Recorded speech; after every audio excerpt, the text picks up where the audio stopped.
नमस्कार, मैं नियाज खान और आप देख रहे हैं न्यूज एक्सप्रेस। पश्चिम बंगाल की राजनीतिक हवा बिल्कुल बदल गई है और अब तक सिर्फ पश्चिम बंगाल की बात हो रही थी, लेकिन अब ये दिल्ली तक पहुंच गई है।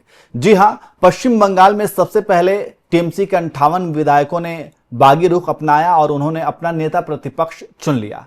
इसके बाद अब सांसदों की बारी है और अब दो सांसद, यानी कि एक सांसद तो पहले ही इस्तीफा दे चुके हैं, एक सांसद भी इस्तीफा देने की बात कही जा रही है और 20 सांसद जो हैं, 20 सांसदों के बारे में कहा जा रहा है कि उन्होंने बगावत कर दी है और इनकी मीटिंग जो है, गुप्त मीटिंग हुई है दिल्ली में। वो भी शुभेंदु अधिकारी उस मीटिंग में शामिल थे और एक तरफ ममता बनर्जी इंडिया गठबंधन की बैठक में थी, तो दूसरी तरफ उनके ही बागी सांसद बीजेपी नेता के साथ दूसरे मीटिंग में थे। तो ये जो सांसदों ने बगावत की है, और इन सांसदों में एक नाम है यूसुफ पठान का, जो कि क्रिकेटर भी हैं। उनके हवाले से भी ये खबर आ रही है कि उन्होंने भी टीएमसी के साथ बगावत कर दी है, बागी रुख अपना लिया है।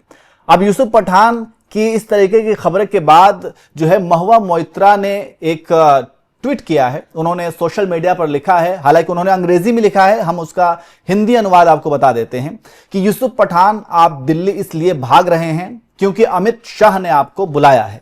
थोड़ी हिम्मत रखो, आपने इंडिया के लिए खेला, हमारे जिले ने आपको भारी वोट से जिताया, थोड़ी शर्म और हिम्मत रखो। ये महुआ मोइत्रा ने ट्वीट किया है यूसुफ पठान के लिए। तो क्या वाकई में अब यूसुफ पठान भी छोड़ने वाले हैं? इसी पर हम चर्चा करेंगे। हमारे साथ चर्चा करने के लिए हमारे सहयोगी केशव हमारे साथ मौजूद हैं। केशव, आपने, चूंकि आप लगातार खबरों में बने हुए हैं, आप देख रहे हैं पश्चिम बंगाल की पॉलिटिक्स को, आप समझ रहे हैं। यूसुफ पठान को लेकर के ये खबर आई थी कि ममता बनर्जी अब पश्चिम बंगाल में हारने के बाद दिल्ली जाएंगी, लेकिन दिल्ली का रास्ता जो है वो यूसुफ पठान के संसदीय क्षेत्र से होते हुए वो पहुंचेंगी। मतलब आप समझ रहे हैं कि यूसुफ पठान को हटा करके वहां पर उपचुनाव होगा और उपचुनाव में ममता बनर्जी खड़ी होंगी और फिर वहां से सांसद बन करके, यानी चुनाव लड़ करके वो दिल्ली जाना चाहती हैं। लेकिन अब यूसुफ पठान को लेकर के ये कहा जा रहा है, हालांकि इसकी सफाई भी आई थी, सौरव गांगुली और यूसुफ पठान की तरफ से सफाई भी आई कि नहीं, ऐसा कुछ भी नहीं है। लेकिन अब तो पूरा महुआ मोइत्रा ने उसको एक तरीके से साबित कर दिया है कि वाकई में यूसुफ पठान और इनके बीच चल रहा है, मतलब मतभेद। मुहर लगा दी है एक तरीके से कि अगर नहीं भी जाने वाला होगा तो एक तरीके से कह दिया कि तुम निकल जा। तो उन्होंने ममता बनर्जी को सर्व किया है, ममता बनर्जी के पक्ष में बयान दिया है या उनके अगेंस्ट में दिया है, समझ नहीं आता महुआ मोइत्रा क्या करना चाह रही है। हाँ, वो प्रोवोक कर रही हैं यूसुफ पठान को कि तुम निकल जाओ। ममता बनर्जी के लिए सपोर्ट कर रही है, ये समझ ही में नहीं आ रहा है। हाँ, क्योंकि समझिए ना कि जो 20 सांसद भूपेंद्र यादव के यहाँ जमा हुए थे, लोकसभा के मैं बात कर रहा हूँ, तो उसमें एक और नाम जुड़ जाएगा यूसुफ पठान का।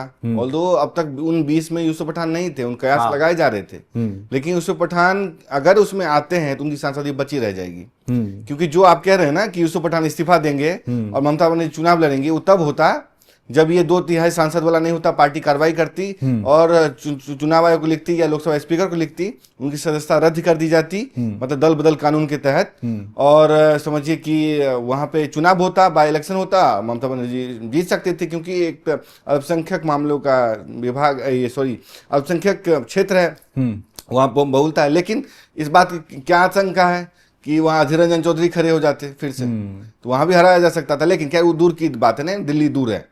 लेकिन यूसुफ पठान अगर इसमें शामिल हो जाते हैं तो ये संख्या 21 हो जा सकती है और बढ़ भी सकती है।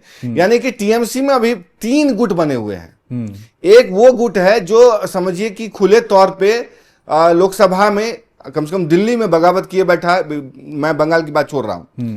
दूसरा गुट है जो ममता बनर्जी के साथ है, जैसे कि सायानी घोष, महुआ मोइत्रा, कल्याण बनर्जी और एक और 2 सांसद हैं जो कि साथ में है। ऑल्दो कहा यह जा रहा था कि ये लोग भी बगावत कर सकते हैं, क्योंकि जब ममता बनर्जी प्रदर्शन कर रही थी उस प्रदर्शन में सायानी घोष नहीं आई थी। वो भले चप्पल, हवाई चप्पल जो ममता बनर्जी जैसे पहनती हैं और समझिए कि साड़ी भी वैसे ही पहनती हैं, लेकिन जब प्रदर्शन में आने की बात थी, जब ये प्रदर्शन हो रहा था ना कि अभिषेक बनर्जी पर हमले हुए हैं, उसका प्रदर्शन हुआ था, ये सांसद गायब थे, इनके भी नाम आए थे, क्योंकि ये भी थोड़ा सा समझिए कि फ्लेक्सिबल रहती हैं महुआ मोइत्रा। खैर, अगर साथ में तो अच्छी बात है। लेकिन एक तीसरा तबका भी है जो साइलेंट है, न इधर का न उधर का, तो उसके बारे में, इसी को बारे में कहते हैं कि ये स्विंग सांसद है। कि अगर इनको ज्यादा बढ़िया ऑफर मिलेगा, अभी ऑफर का इंतजार कर रहा है, जब बढ़िया ऑफर मिलेगा तो कूद सकते हैं। यानी ये माहौल टटोल रहे हैं, हवा का रुख भांप रहे हैं कि किधर जाना होगा, कितना खतरा है, क्या है नहीं है, ये देख रहे हैं कि अगर जनता का आक्रोश बढ़ेगा तो हो सकता है इधर आ भी जाए। तो ये मामला तो हुआ, लेकिन यूसुफ पठान वाला मामला अपने आप में नियाज काफी समझिए कि चौंकाने वाला भी है, क्योंकि इन्हीं यूसुफ पठान के लिए ममता बनर्जी ने अपने जो बाहरी वाला है ना, बाहरी बना बंगाली माटी मानुस वाली जो राजनीति थी या नारा जो था, बंगाली अस्मिता को लेकर के एक वहां की बहुत ही जबरदस्त पॉलिटिक्स है। नहीं, आप ये कह रहे हो कि गुजराती आकर के राज करना चाहता है, गुजराती यहाँ पे नहीं बन सकता है, बंगाली ही बंगाल पर राज करेगा। तो बीजेपी ने कहा भी था बंगाली सीएम बनेगा, सुबेदार अधिकारी हैं। लेकिन आपने जो नारा गढ़ा था कि बंगाली बनाम गुजराती का, उसको कुंद किसके जरिए किया था? आपने ही किया था। यूसुफ पठान को लाया गया था बरहामपुर से सांसद बनाने के लिए। तो पवन सिंह वाला मामला जो था कि आसनसोल को टिकट दिया गया था, तो उसके जस्ट बाद टिकट दिया गया था यूसुफ पठान को। तो याद रखिए, ममता बनर्जी ने कुछ ऐसे टिकट दिए, उनको ये गुमान था कि जैसे है ना, बीजेपी कहती है कि वोट आप भले कमल को दे रहे हो लेकिन वोट आप मोदी को दे रहे हो, प्रत्याशी कोई और है लेकिन वोट मोदी को जाएगा। ममता बनर्जी को भी यही गुमान था कि वोट किसी को दो, वोट ममता बनर्जी को जाएगा। इसलिए उन्होंने चुन चुन करके खिलाड़ियों को और सांसद, उसको फिल्म अभिनेताओं को, गायकों को, इस तरीके को दिया, दल बदल वाले को भी दिया, फर्स्ट टाइम वाले को दिया था कि जिता लेंगे, अल्पसंख्यक वोटों का मामला है, जीत जाएंगे। यूसुफ पठान जीत भी गए, लेकिन जनाधार नहीं है। और जनाधार जब नहीं होता तो ऐसे लोग पहले भागते हैं। बाहरी वाला मामला इसलिए यहाँ पर फिट बैठता है क्योंकि गुजरात से आते हैं यूसुफ पठान, बड़ोदरा से, इरफान पठान के भाई हैं। वहां पे गुजरात में जानते हैं गुजरात में किस तरीके से दबाव होगा उनके ऊपर। और वहां से ऑफर मिलेंगे, अमित शाह कह देंगे तो नहीं आने का सवाल ही नहीं उठता है। दूसरी तरफ ये भी है कि अब वो भी देखेंगे ना कि कुनबा टूट रहा है, कुनबा टूट रहा है तो मैं कैसे बचा रहूं, क्योंकि उनको भी लंबी राजनीति देखनी है उनको भी, क्योंकि सांसद का पक्ष तो जानते ही हैं आप किस तरीके से होते हैं। तो यूसुफ पठान चाहेंगे कि वहां से लड़े, बीजेपी टिकट दे तो जीतते रहेंगे वो। तो इसलिए यूसुफ पठान भी टटोल रहे हैं। लेकिन अब ये कहा जा रहा है कि अब शत्रुघ्न सिन्हा क्या करेंगे। शत्रुघ्न सिन्हा के बारे में है कि वो खुल करके बोलते हैं, शॉर्ट गन उनको कहते हैं, लेकिन बोलते खुल करके हैं। यानी कि जैसे गोली की रफ्तार होती है ना, उस तरीके से बोलते हैं। टीएमसी में इस तरीके से होता नहीं, क्योंकि अभिषेक बनर्जी ममता बनर्जी का एक तरीके से हावी है। अब वहां पे 2-4 नेता ही पार्टी को चलाते थे, बकौल ऋतुपत बनर्जी जो क्यूज मास्टर है, वो सुखेंदु शेखर राय को बता रहा था कि बैठना कहाँ। लेकिन एक बात बताइए केशव, आपकी बात सारी सही है कि जिस तरीके से ममता बनर्जी की अब लुटिया जो है, उसकी पार्टी की लुटिया डूब चुकी है, सभी बागी हो रहे हैं। लेकिन यहाँ पर सवाल, एक बड़ा ही अहम सवाल ये है कि अब मतलब सत्ता परिवर्तन होने के बाद इन्होंने जो बगावती रुख अपनाया है, क्या ये सत्ता में जब ये थे तब तक तो ये सत्ता की मलाई चाटते रहे, और जैसे ही अब सत्ता परिवर्तन हुआ है तो इन्हें सारी कमियां खामियां अब दिखनी शुरू हुई है, पहले नहीं दिखती थी? या फिर इनको अभी भी सत्ता का ही लालच है और ये 15 सालों में वो इतने सत्ता के कायल हो गए हैं, इतने सत्ता के ये यूज्ड टू हो गए हैं कि बिना सत्ता के इनसे रहा नहीं जाएगा? किसके बारे में कह रहे हैं ये बात? मैं इन विधायकों की बात कर रहा हूं जिन्होंने बगावती रुख अपनाया है। सवाल ये उठता है कि क्या अभिषेक बनर्जी के अंदर में ये लोग काम करने को तैयार थे? क्या ममता बनर्जी? नहीं, तो वही मैं पूछ रहा हूं कि आखिर पहले बगावत क्यों नहीं? नियाज, बगावती वाली बात ये होती है कि क्या ममता बनर्जी जब जीत रही थी तब 60% वोट चोरी नहीं था? क्या कब्जा करके वोट नहीं लिया गया था? क्या वो सोर्स जैमिंग या वोटर जैमिंग वहां नहीं होता था? क्या ईवीएम में लूटपाट नहीं होता था? क्या राजनीतिक हिंसा के जरिए वहां पे वोट नहीं लिए जाते थे? क्या टोलाबाज जो गैंग था जो कि लोगों को एक तरीके से जाने नहीं देता था, क्लब सिंडिकेट के जरिए धमका कर वोट नहीं लिया जाता था? क्या अल्पसंख्यक इलाकों में मुर्शिदाबाद, मालदा, 24 परगना जितने इलाके हैं उसमें इस तरीके के हमले नहीं होते थे? तो क्या आपने वोट लिया तो ठीक है, आप सत्ता में रही तो ठीक है, दूसरा आ गया तो गलत है? लेकिन जहां तक विधायकों वाली बात है तो ये कह सकते हैं एक विधायक हो सकता है, 2 विधायक हो सकता है, लेकिन जहां तक टीएमसी का मामला है, टीएमसी में इतने विधायकों का निकल जाना ये बताता है कि ये पार्टी नहीं थी, ये सत्ता के बदौलत ये पार्टी चल रही थी। क्योंकि अगर पार्टी होती, आप देखिए समाजवादी पार्टी 10 साल से सत्ता से बाहर है, वो क्या समाजवादी पार्टी में इतनी बड़ी टूट देखी आपने? राजद में इतनी बड़ी टूट आपने देखी? एक और चीज, ये जो विधायक बागी हुए हैं तो बहुत सारे राजनीतिक विश्लेषक या जानकार वो ये भी कह रहे हैं कि इन 15 सालों में इन्होंने मतलब उन्हें ये मालूम है कि इनका पूरा जन्म कुंडली जो है वो पूरा का पूरा अब बीजेपी के पास है, वहां पर शुभेंदु अधिकारी के पास है। और ये इनके कुंडली में ऐसे कुछ दाग हैं कि अगर वो दाग और वो कुंडली खुलना शुरू हो जाए तो वो दाग जो है वो सार्वजनिक हो जाएंगे। और उसके बाद ये जो हाल अभी कुछ टीएमसी के नेताओं का हो रहा है, जैसे कि वो जहांगीर खान जिसे वो पुष्पा खुद को कहा करते थे, जो उनका हाल हो रहा है, और बहुत सारे विधायकों पर कार्रवाई हो रही है। तो ये उस डर से भी कहीं ना कहीं ममता बनर्जी के खिलाफ बगावती रुख अपना रहे हैं। देखिए, तो सवाल तो ममता बनर्जी से भी उठेंगे कि ममता बनर्जी के यहाँ जब थे लोग, तो क्या उनकी कुंडली नहीं थी?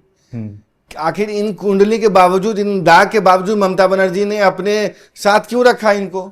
आखिर इतने ही पाक साफ थे इनको, तो क्यों बचा कर रखा था? तो ममता बनर्जी से भी सवाल उठेंगे। बाकी देखिए, सियासतदान है तो हर कोई देखेगा कि अब केंद्र में भी बीजेपी की सरकार है, राज्य में भी बीजेपी की सरकार है, आने वाले दिनों में म्युनिसिपल कॉर्पोरेशन में भी बीजेपी जीत सकती है। तो वो लोग कहाँ जाएंगे? नेता है तो अपना भविष्य तो देखेगा, अपनी राजनीति भी चमकाना चाहेगा। और दूसरी तरफ जो विरोध प्रदर्शन के स्वर वहां पे दिखाई दे रहे हैं, जनता में जो आक्रोश है, उससे भी बचने के लिए, पुलिस से बचने के लिए, जाहिर सी बात है वो एक ऐसे दल के साथ, ऐसी सरकार के साथ जाना चाहेंगे जिससे कि उसको फायदा हो।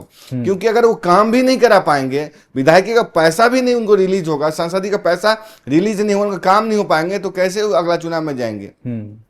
तो ये सब फैक्टर होता है जिस कारण से कि नेता पाला बदलते हैं, बागी हो जाते हैं। और लेकिन इस मामले में ये हो गया है कि यहाँ पे अब पूरी राजनीति पाला बदलने की नहीं है नियाज। कैसे टीएमसी रहते हुए भी इरिलेवेंट हो जाए, टीएमसी कैसे पूरी तरीके से खत्म हो जाए, कागजों पे ही रह जाए।